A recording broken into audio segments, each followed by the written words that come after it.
각이 살아있는 정치평론 시사정각 시작하겠습니다. 오늘은 여야 의원 두 분을 모셨는데요. 서울 중구 성동구 을 박성준 민주당 의원, 그리고 강원 원주시 갑 박정하 국민의힘 의원 두 분을 모셨습니다. 어서 오세요. 안녕하세요. 네, 안녕하세요. 네. 네.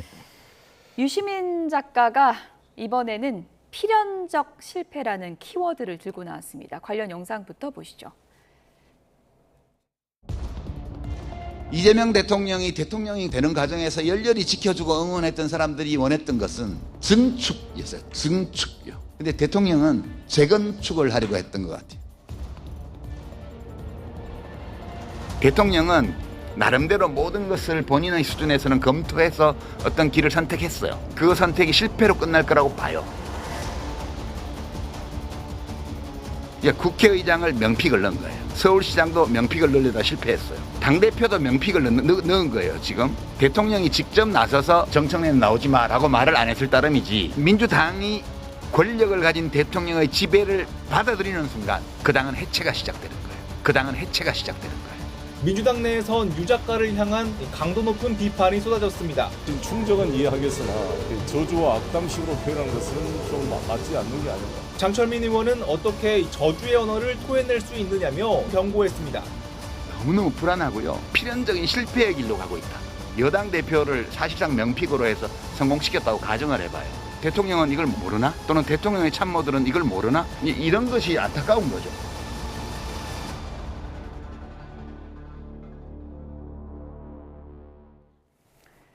네, 재건축론에 이어서 필연적 실패, 상당히 파장이 커지는 단어를 들고 나왔습니다.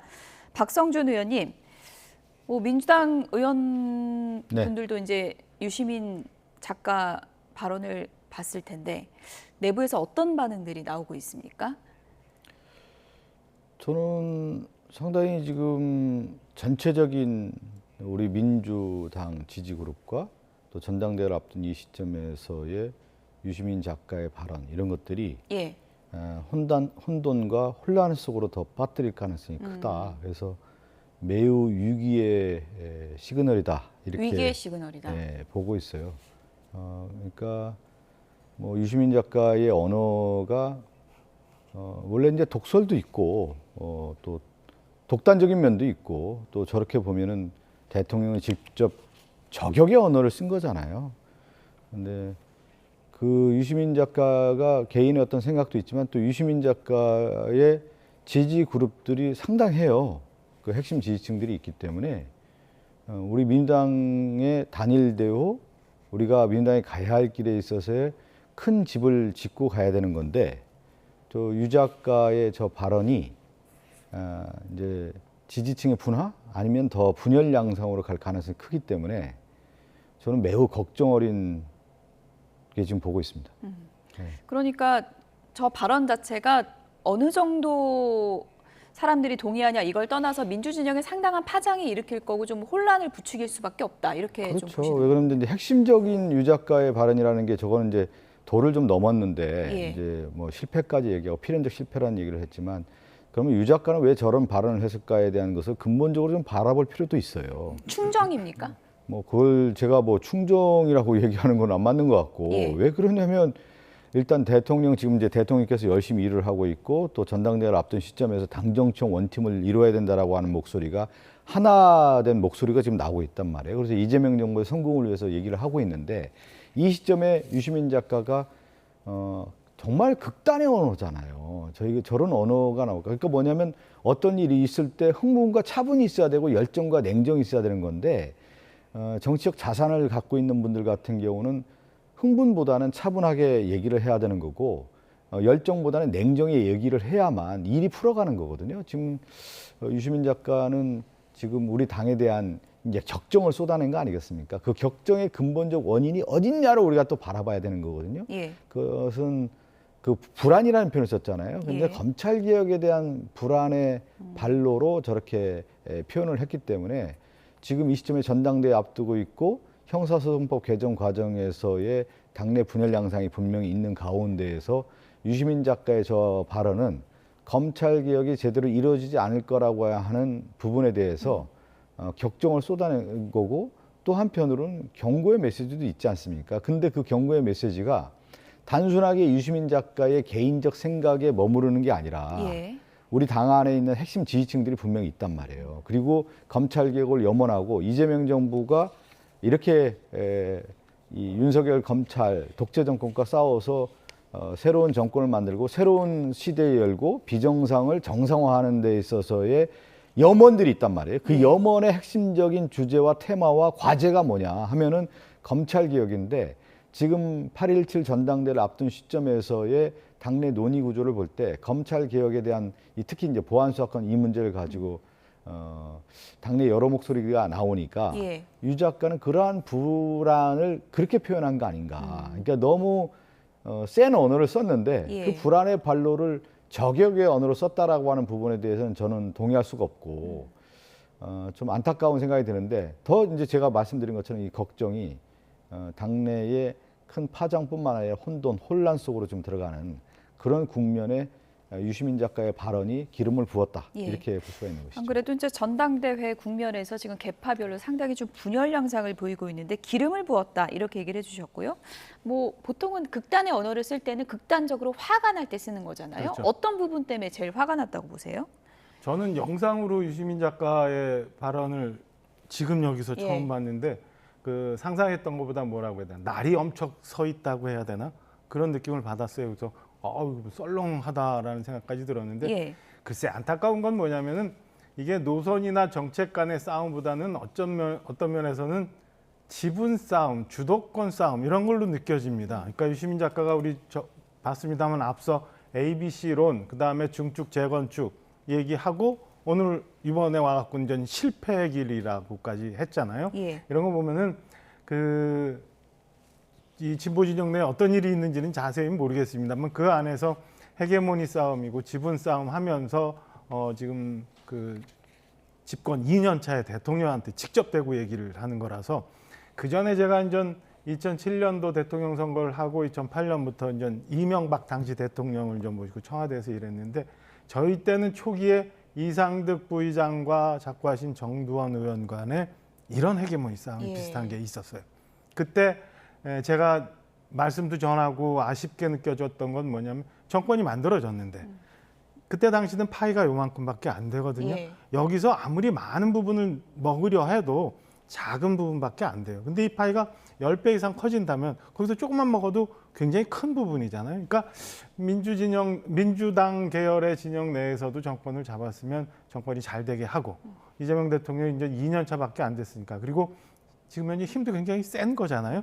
이럴 때 저렇게 말고 좀 슬기롭게 해결하고 대화를 하면서 그 안에서 뭔가를 같이 도모할 수 있는 방법을 찾으면 좋을 텐데 날이 엄청 서 있고 그 안에 보면은 저격이라고 우리 박 의원님 말씀 주셨죠. 제가 볼 땐 저주스러운 언어들이 있고 결국에는 이렇게 노골적으로 뭐 실패라는 단어까지 쓰는 거 보면서 굉장히 위험하다. 예. 그리고 제가 밖에서 보는 것처럼 이제 생각했던 것보다 그 안이 굉장히 복잡하고 지금 치열하게 부딪혀 있구나라는 생각이 듭니다. 좀 위험스러운 마음까지도 들 정도였어요. 예. 내용을 좀 구체적으로 들어가 보면 이런 얘기도 있습니다. 이제 명픽 관련해서 서울시장도 명픽하더니 지금 전당대회 국면에서도 결국은 명픽이 작용하는 거 아니냐 이런 문제 제기였거든요. 그 부분은 어떻게 들으셨어요? 아니 저는 민당이 상당히 오랜 역사를 갖고 있잖아요. 그리고 민당의 역사의 주인공이 누구예요? 우리 당원들 아닙니까? 당원들이 이재명 대통령 그 당시 윤석열 정권의 그 칼날을 우리 당원들이 지켜줬고 이재명 대통령을 만드는데 그 역할을 한 분들 아닙니까? 그리고 집단지성이라고 했을 때 이 당원들이 그러면 민당이 가야 할 길에 대해서 지금 명확한 제시를 하고 있잖아요. 이재명 정부의 성공을 위해서 다 같이 함께 가자라고 하는 부분에 대해서 이번 전당대회 기치가 거기에 있는 거예요. 그래서 이재명 정부 성공을 해야 되는 거고 대한민국 구궁성정을 만드는 역사적 기로에 우리가 함께 가자라고 하는 것이 이번 전당대회 당원들의 목소리란 말이에요. 예. 그런데 지금 이러한 논점을 흐리는 가운데 있어서는 안 된다. 그러니까 뭐 지금 대통령께서 무슨 뭐라고 했죠? 명픽? 대통령이 지배하는 당, 뭐 명픽 이런 단어를 표현은 저는 맞지 했습니다. 않는 것 같고 예. 지금 결국은 뭡니까? 명픽이었으면 다 선거도 안 하고 다 끝나는 거 아니겠어요? 그렇지 않지 않습니까? 정당이라고 하는 것은 지금 선의의 경쟁을 통해서 지금 치열한 경쟁을 하고 있잖아요. 누가 더 잘할 수 있느냐, 이재명 정부 성공을 위해서 누가 더 잘할 수 있느냐에 대한 당대표들의 지금 선언을 토하고 거기에서 지금 토로하고 있잖아요. 그 가운데 그러면 몇 가지들이 중요 쟁점들이 있단 말이에요. 지금 앞서 얘기한 것처럼 검찰 개혁에 대한 목소리뿐만 아니라 당 정청 원팀뿐만 아니라 당원 주권의 문제를 어떻게 할 거고 실질적으로 당원 주권의 1인 1표제에서 보다 더 어떻게 현실화할 거냐에 대한 부분, 또 청년에 대한 문제, 그리고 이 부동산에 대한 문제, 앞으로 삶의 문제, 더 나아가서 AI 혁명 시대에 있어서의 민주당이 어떻게 뒷받침할 것이냐, 이런 논의들이 지금 이루어지고 있는 마당에 예. 저는 저렇게 제가 그 말씀 꼭 드리고 싶은데, 이 정치인이 어느 정도 자산을 갖고 있다고 하면은 지지 그룹들 있지 않습니까? 이게 이 시점에서는 좀 냉정해야 되는 거예요. 예. 지금 너무 좀 제가 볼 때 이제 걱정 어린 목소리가 계속 나와서 앞으로 이제 당이 이거를 현명하게 해결하기 위해서 지도부가 잘 판단해서 결정을 네. 해야 되겠죠. 일단 뭐 청와대에서는 이 논란과 관련해서 입장을 내지 않고 있는 상황인데 네. 저 얘기하시겠습니까? 부분에 대해서는 그 유시민 작가 말에 일부는 동의가 되는 어떤 부분도 있어요. 부분이요? 그러니까 명픽이라는 명픽, 부분에 예. 대해서. 그러니까 유시민 작가가 어제 얘기한 중에서 이재명의 민주당이냐 아니면 민주당의 이재명이냐 이런 얘기도 던졌잖아요. 이게 보면은 그 거론했던 서울시장 선거, 그 다음에 부산의 북갑 하정우 후보, 그 다음에 그 평택 선거 결과 등등을 보면은 사실은 당시에 그 당 지도부를 구성했던 뭐 특히 뭐 정청래 전 대표만의 책임이라고 할 수 없는 부분이 있잖아요. 사실은 명픽 맞잖아요. 그러면 그 선거에서 잘못되고 실패한 부분에 대해서는 대통령도 어느 정도 책임이 있는 거예요. 근데 지금 몰아가고 있는 부분은 모두 다 당의 책임을 전가하고 대통령은 전혀 관련이 없다라고 이재명 대통령은 늘 말씀해 오시는 거거든요. 그리고 때로는 이 명픽 말고 다른 부분에 있어서도 유체이탈식 화법을 가끔 쓰시는 경우도 있고, 이런 부분에 대해서는 지금 현재 청와대도 사실은 곱씹어 볼 부분은 좀 제법 있다고 봅니다. 박성준 의원님, 뭐 네네. 명픽 논란 이 부분을 좀 얘기를 했는데 유시민 작가가 이렇게 대통령이 지배하는 당이라고 이제 표현을 했는데 이렇게 되면 이건 잘못된 거고 당이 해체에 이를 것이다. 이렇게 발언을 했습니다. 그래서 일각에서는 뭐 전당대회 이후에 당이 이렇게 좀 많이 좀 통합되지 못하는 분위기로 가는 거 아닌가 이런 우려도 있거든요. 아니, 저는 상식적으로 한번 생각을 해보자고요. 이제 정당의 역사라든가 집권당의 모습이라고 하는 것을 보면은 이재명 대통령이 어떤 정권과 싸웠어요? 내란 세력하고 싸워서 집권을 했단 말이에요. 그 치열한 싸움을 통해서 집권한 이후에 1년을 어떻게 보냈습니까? 여전히 검찰 정권이 있었던 잔존 세력이 있는 거고, 그 내란 세력의 일부 세력들이 계속 저항하고 있는 국면에서의 대통령이 1년을 보냈지 않았어요. 예. 그러면 모든 정당도 마찬가지로 모든 집권의 주기를 보면은 당정청이라고 할 때 실제 청와대가 일기 지도 체제를 주도를 하는 거예요. 국정을요. 청와대와 정부가 국정을 주도를 하면서 이끌어가야 되는 거 아니에요. 네. 그래서 비정상을 정상화하는 데 역할을 대통령이 한 거 아니겠습니까? 그래서 국무회의도 열고 정상 외교에서의 빛나는 외교도 성과를 이루고 경제 정책에 있어서도 주가 시장의 주식 시장의 활성화를 이루는 이런 정책들을 만들어가면서 예. 일을 해온 것이, 그러다가 보면 두 번째는 뭐가 되냐면 당과 협력 체제가 이루어져야 되는 거예요. 그래서 당정청 원팀이라고 하는 것이 이기 체제의 가장 중요한 과제가 되는 거예요. 그럴 때 당이 청와대와 정부와 함께 개혁주도 입법을 통해서 성과를 내는 거예요. 실적과 업적과 성과를 내는 거고, 그리고 나서 집권 말기에는 새로운 당 지도부가 들어서 대권을 형성하는 후보들을 만들어내기 때문에 당 중심으로 가는 거예요. 그래서 주기적으로 볼 때 당정청이라고 할 때 정부와 청와대가 중심이 되다가 이기체에서는 당정이 협력을 이루다 당으로 넘어가는 그런 흐름이기 때문에 저는 그러한 표현에서의 유시민 작가의 말에는 동의할 수는 없습니다. 네. 예. 근데 이제 명픽이란 단어를 끌어들인 게 결국은 유시민 작가가 이렇게 파장이 커질 걸 알면서도 저렇게 또 나온 건 결국은 정청래 전 대표 돕기 위한 거 아니냐 이런 시각이 많습니다. 그렇게 보이죠. 예. 지금 현재 뭐 사실은 그 유시민 작가가 노골적으로 지금 정청래 대표, 그다음에 그 뒤에 있는 본인이 속해 있고 본인이 민주당의 중심이 돼야 된다고 하는 세력을 지금 밀고 위해서 하고 있는데 역으로 또 보면 지금 현재 청와대나 혹은 민주당 일부 의원들 주류, 그러니까 김민석 전 총리를 지지하는 세력들은 또 거꾸로의 일도 또 좀 하고 있는 것 같아요. 근데 제가 이렇게 보면은 너무 이념적인 일에 순백의 이념을 유지하기 위해서 싸우고 있는 것 아닌가라는 생각이 듭니다. 지금 검찰이 이미 해체됐잖아요. 곧 그 검찰 대처하는 기관이 세워지는데 예. 모든 게 다 100% 완벽할 수는 없는 거잖아요. 그리고 현실에 들어가면 수정하고 보완해야 되는 일이 있잖아요. 지금 정치권에서 제일 시끄러운 보안 수사권 문제도 마찬가지인데 그런 거를 인정 안 하고 저렇게 유시민 작가처럼 너무 몰아가면 글쎄 저는 저게 그 현실에 있어서의 정치 내지는 정책 정권의 이 무언가의 실적을 만들어내는 일보다는 예. 이념적인 투쟁에 너무 빠져 있는 것 아닌가. 그래서 진보 진영 전체가 너무 옛날식 운동권 그 사고에서 그리고 그 분위기에서 여전히 헤어나오지 예. 못하고 있는 것 아닌가라는 생각이 듭니다. 유시민 작가가 이제 검찰 개혁이 좀 나름의 기준에서 이제 지지부진한 이유는 이재명 대통령이 진심으로 원하지 않고 있기 때문이다. 어제 이런 발언도 했습니다. 검찰 개혁 관련해서 어떤 얘기했는지 이 부분도 잠시 들어보시죠. 대통령이 지금 검찰개혁이 1년이 넘도록 안 이루어진 이유는 대통령이 수사기소의 완전 분리를 원하지 않기 때문에 이렇게 된 거예요. 우리가 이제 그 결론을 내려야 될 때가 이미 지났어요. 대통령이 원치 않았기 때문에 여기까지 온 거고 그거 말고는 다른 설명 방법이 있을 수가 없어요, 지금.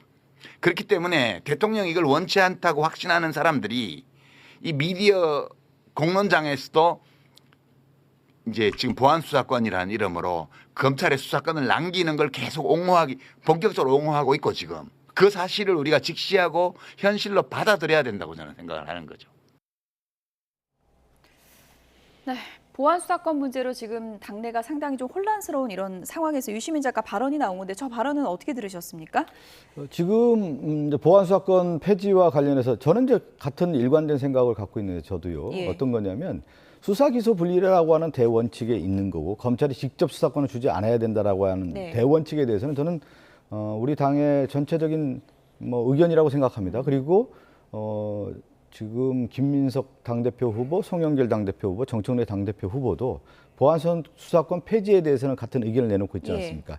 다만 수사권의 남용에 대한 부분을 어떻게 할 거냐에 대한 견제장치로서의 보안수사 요구권을 주고 또 검찰의 수사권 남용에 대해서 시민적 통제라는 얘기들이 지금 나오고 있지 않습니까? 예. 그런 부분을 하는 거고 검찰도 지금 그동안에 왜 검찰 개혁이 나왔냐? 검찰이 수사 기소를 독점적으로 행사하면서 수사를 덮어줄 때 덮어주고 기획 수사하고 조작 수사하고 이런 부분들이 있지 않습니까? 근데 만약에 수사의 1차 권한이 경찰에 넘어갔을 경우에 이런 수사권 남용에 대한 부분을 방지하기 위해서 보안수사 요구권에 대한 얘기가 지금 나오고 있지 않습니까? 예. 보안수사권이라고 하는 것은 직접 수사권이기 때문에 폐지해야 된다라고 하는 당론이 계속해서 얘기가 나온 거고 지금 요 근래에 이 보안수사권 문제에 대해서 여러 의견들이 있는데 저는 지금 원내 지도부도 그렇고요. 또 법사위에 있는 의원님들도 이 문제에 대해서 예. 다 잘 알고 있기 때문에 예. 저는 현명한 결론을 내려서 예. 조만간 우리 당의 안이 나오지 않을까 싶습니다. 국민들의 이제 우려가 인권에 대한 침해 예. 또 이 수사권의 남용에 대한 불안이 있는 부분이기 때문에 그걸 충분히 숙지하고 알고 있기 때문에 예. 저는 충분한 보완책들이 나올 거라고 봅니다. 유 작가의 발언의 핵심은 이런 것 같습니다. 이제 보안 수사권 논란이나 검찰개혁 부분에서 이재명 대통령이 마키아벨리적, 그러니까 악역을 뭐 법무부 장관 등에게 맡기고 본인은 진심의 의도를 좀 숨기고 있는 거 아닌가 이런 지금 의심인 것 같거든요.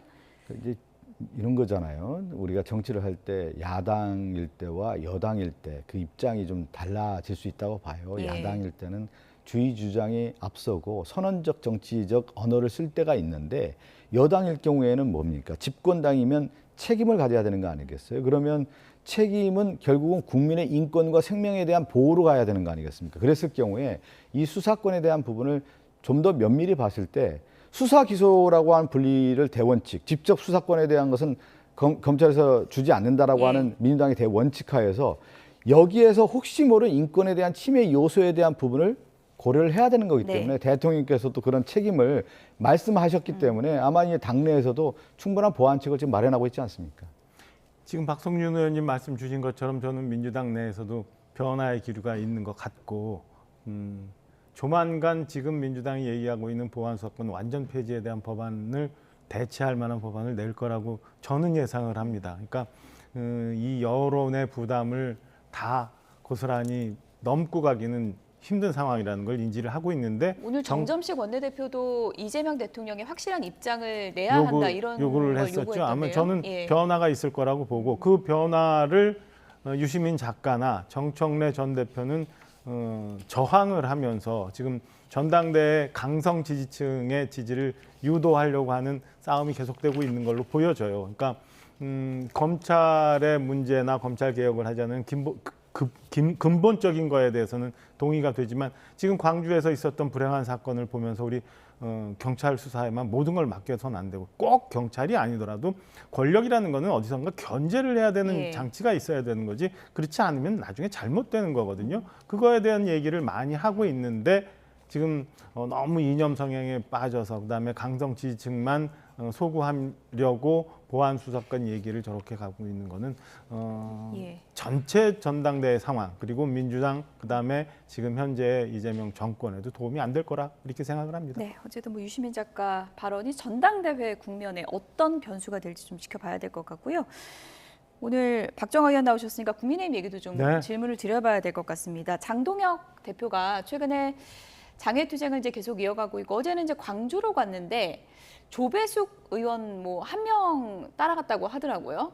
아무래도 지역구니까 참석하지 않았나 이런 생각도 드는데 어떻습니까? 의원들이 뭐 장외 집회 같이 가자라는 전화를 좀 피하고 있다 이런 얘기도 있거든요. 저는 뭐 직접 확인은 못했습니다만 예. 보도를 통해서 그런 얘기가 나오더라고요. 전화 그리고 못 받으셨습니까? 뭐 저는 워낙 비주류니까 그리고 장동혁 대표가 예. 지금 하고 있는 건에 대해서 워낙 공개적으로 반발을 예. 하고 있는 거니까 저한테 전화할 일은 없는데 다른 의원들한테는 더러 그런 일들이 있었던 것 같아요. 근데 인천, 부산, 이번에 이제 광주까지 갔는데 참석하는 의원들이 별로 없잖아요. 이 건은 현재의 대표직 사퇴라는 당내외의 압박을 넘기 위해서 저런 장외투쟁, 그 장외투쟁마저도 사실은 말도 안 되는 재선거라고 얘기하고 참정권 얘기하지만은 속내는 제가 볼 때는 저거는 노골적으로 부정선거 옹호하는 듯한 느낌이에요. 우리 당이 언제까지 그 계엄 때문에 힘들었고 탄핵 때문에 힘들었는데 또 이제는 또 다시 부정선거 옹호 정당의 이미지까지 예. 써야겠어요. 이런 거는 지난번 의총에서도 우리 의원들이 다 뜻을 모은 거거든요. 그러니까 일부 불가피 정말 의심되는 부분에 대해서는 재투표에 대해서 확인을 해볼 필요는 있지만 전국제 선거 그리고 이거에 대해 또 연계돼서 부정선거까지 얘기하는 건 절대 아니다. 동의하는 의원들은 전혀. 당권파에도 없다. 전혀 없었죠. 그랬는데 저거는 대표 혼자 저렇게 진행하고 있는 거를 당내에서 아무도 저지하지 않고 문제 제기하지 않는 거에 대해서 납득하기가 어렵습니다. 그런 상황이니까 의원들이 같이 동참하는 의원들이 없는 거고 한마디로 요약을 하면 그저 당권을 유지하기 위한 나홀로 정치를 지금 하고 있는 거다라고밖에 생각이 안 듭니다. 권영세 의원이 이제 평소에 말을 상당히 아끼는 오선 중진 의원인데 장동혁 대표 사퇴하라고 어제 입장을 밝혔습니다. 당의 내부가 좀 여론이 정리된 건가요? 아니요. 지금 전 당내 여러 분의 의원들이 계시고 중진 예. 의원님도 생각들이 다 달라서 저는 지금 굉장히 복잡한 그 함수 정치가 이제 시작이 된 것 아닌가라는 생각이 듭니다. 오늘 보면은 그 정점식 원내대표는 또 이준석 개혁신당 대표하고 회동 얘기도 좀 있었어요. 뭐 이런 거 보면은 중진들 간에 차기 우리 리더십을 세우는 문제에 있어서 각각의 이해관계에 따라서 또 서로 다른 얘기들을 많이 해요. 그러니까 예. 장동혁 대표를 중심으로 한 당권파, 그다음 정정식 원내대표를 비롯한 뭐 원내대표파, 그다음에 각각의 이제 당의 진로를 걱정하고 있는 여러 중진 의원님들, 그리고 초재선의 소장파, 그리고 뭐 친한계라고 하는 사람들도 이게 서로 다른 얘기들이 물고 물리면서 지금 굉장히 혼돈되고 혼전 상황이 여전히 계속되고 있다. 그래서 예. 저는 어제 권영세 의원께서 말씀을 주셨지만 그게 큰 그림이 그려진 상황에서 나온 얘기인지 아니면 당신께서는 전 지금까지의 당 상황을 보면서 참지 못해서 예. 말씀을 하신 건지 조금 더 지켜봐야 될 시점 아닌가라고 생각이 듭니다. 아직은 좀 혼란 양상이다라고 이제 얘기를 해주셨는데 장동혁 대표가 이제 한동훈 의원 복당 문제에 대해서도 강경한 입장을 유지하고 있죠. 오늘 한동훈 의원이 기자들의 질문에 이런 답변을 했습니다. 한동훈 의원 오늘 어떤 얘기했는지 들어보시죠. 당시 추경호 원내대표를 사실 모이지 않았냐 이렇게 복당을 어떻게 하겠냐라고 비판하셨는데 어떻게 생각하십니까? 그분 그냥 저한테 어떻게든 간에 좀 싸움을 걸어서 연명해보고 싶은 것 아니겠습니까? 계엄당일 있었던 일들은 제 행동은 거의 분 단위로 여러분이 그 동영상으로 되어 있죠. 그걸 뭐라고 말하든 제가 대꾸할 필요 있을지 모르겠어요. 제가 돌아간다는 말씀 드렸고요. 많은 분들과 함께 하겠다. 많은 분들이 그 길에 공감하고 계시다는 것, 그분들이 점점 늘어나고 계시다는 것 제가 느낍니다. 그리고 거기에 사적인 이유로 사적인 욕심을 채우기 위해서 반대하는 사람들의 숫자가 점점 줄어들고 있다고 저는 생각합니다. 미래의 보수재검과 승리를 바라보겠습니다. 거기에 공감하는 모든 분들과 함께 하겠습니다. 네, 뭐 보수 재건하려면 당으로 일단 들어가야 될 텐데 박성준 의원 보시기에는 복당이 좀 가능하다고 보십니까? 이제 한동훈 의원이 이제 아직까지 정치적 미숙해요. 뭐냐면 저런 얘기를 할 때 네. 장동혁 대표하고 대립각을 세울 필요가 없는 거예요. 자기가 참고 인내하면서 기다리면 자기의 공간이 열리는 거지. 이 한동훈 의원이 모든 이슈에 대해서 자기의 의견을 피력한단 말이에요. 그러다 보니까 정치적 전선이 다 있고 지금 국민의힘 의원들과 안 싸우는 의원이 어디 있어요? 예. 지금 보면. 그러니까 저렇게 한동훈 의원은 참고 인내하면서 쫙 정중동의 모습을 가면 분위기가 만들어질 거예요. 근데 모든 문제에 대해서 자기 의견을 피력하다 보니까 전선 자체가 너무 커져요. 그래서 오히려 제가 볼 때는 한동훈 의원이 자기 스스로 지금 입당을 할 수 있는 공간을 예. 더 좁히고 있다는 생각이 좀 들고 결국은 뭐예요? 장동혁의 눈빛과 몸짓에 뭐가 있어요? 버티기잖아요. 버티기인데 이게 변수예요? 상수 아닙니까? 이 장동혁이라고 하는 이 상수를 어떻게 견제할 거냐에 대한 것은 집을 크게 져야 되는 거거든. 근데 집을 크게 짓는 게 아니고 오히려 더 작게 지잖아. 안철수 의원하고도 싸워, 이준석하고도 싸워, 또 하나는 뭐예요? 지금 장동혁과 맨날 이렇게 이런 싸움 모습 볼 때 한동훈 의원이 지금 보면은 이제 정치는 인내의 시간이라는 게 필요한 건데 인내하는 능력이 없는 것 같아요. 예. 제가 볼 때는 지금 장동혁은 버티기 인내 전략으로 들어갔는데 예. 거기를 돌파할 수 있을까요? 예. 이미 장동혁 대표는 내년까지 자기 임기를 예. 채우겠다는 전략으로 가고 있고 그 몸집과 행동이 지금 다 장외 전략으로 지금 들어가고 있는 거 아니겠어요? 예. 두 분 다 오늘 다른 당 얘기할 때는 파이를 크게 하라, 집을 크게 하라. 근데 이제 본인 당 얘기할 때는 그게 잘 안 되는 그런 좀 논리적 모순이 있는 것 같긴 한데 어쨌든 박정호 의원님. 예. 한동훈 의원하고 친하시니까 예. 좀 참고 인내하라. 뭐 이런 뭐 얘기를 하신 적이 있습니까?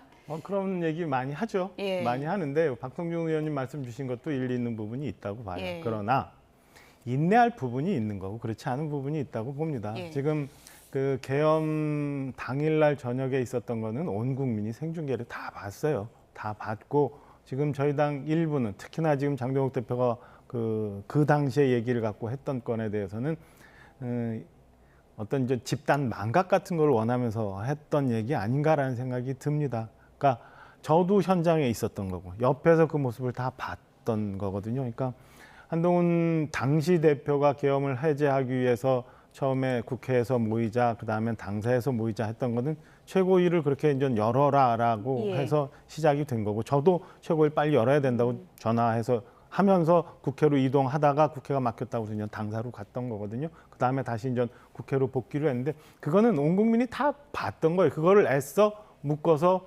한동훈 대표가 의원들을 국회로 오라고 하지 않고 예. 당사로 오라고 했고 그중에서 일부만 뽑아서 계엄 해제 표결에 참여를 했고 그 모든 역사의 서사를 자기가 독차지하려 한다라는 거는 그거는 역사를 왜곡하는 일이기 때문에 그 부분에 대해서는 예. 저는 분명히 정리하고 넘어가야 된다고 보고요. 예. 장동혁 대표나 일부 당권파에서 한동훈 대표를 이렇게 폄훼하는 거는 그 반한 정서를 만들어야 그걸 기반으로 해서 지금 대표직을 유지할 수 있다는 생각이 강해서 거라고 저는 봅니다. 끝으로 짧게요. 친한계 한지아 의원이 오늘 라디오 인터뷰에서 안철수 의원이 제 말이 기분 나빴다면 뭐 반성하겠다 이런 일종의 화해 제스처를 보냈는데 뭐 안철수 의원하고는 굳이 각을 그렇게 세울 필요 있겠느냐 이런 시각도 있거든요. 두 가지인데요. 안철수 예. 의원의 법정 증언에 때문에 이런 일이 생겼어요. 장동욱 대표가 했던 얘기에 같은 취지로 안철수 의원이 얘기를 했고 그의 당시에 외신 대변인이라는 사람이 그거를 그 막 증폭을 시켜 예. 나갔거든요. 그래서 이제 일부 의원들이 그걸 좀 정리하는 과정에서 안철수 의원이 마음이 상했다고 하는데 저는 두 가지를 좀 아직 확인해 봐야 되는데 첫째는 안철수 의원께서 저렇게 당신이 했던 말을 중진 의원이잖아요. 당신이 했던 말이 어떻게 유통되고 소비되는지를 예상을 했었을까? 예. 아니면 했다 하고 그렇게 갔다면 잘못된 길을 지금 가고 계시는 것 같다는 생각을 할 수밖에 없는 거고요. 그렇지 않고 그냥 감정적으로 대응을 하셨다라고 한다면 다시 한번 고민해 보셨으면 하는 충고를 드립니다. 네, 어쨌든 뭐 서로 집을 크게 지으라고 했으니까 좀 화해의 그런 또 소식도 들려오기를 바라겠습니다. 박성준 민주당 의원, 박정아 국민의힘 의원 두 분이었습니다. 고맙습니다.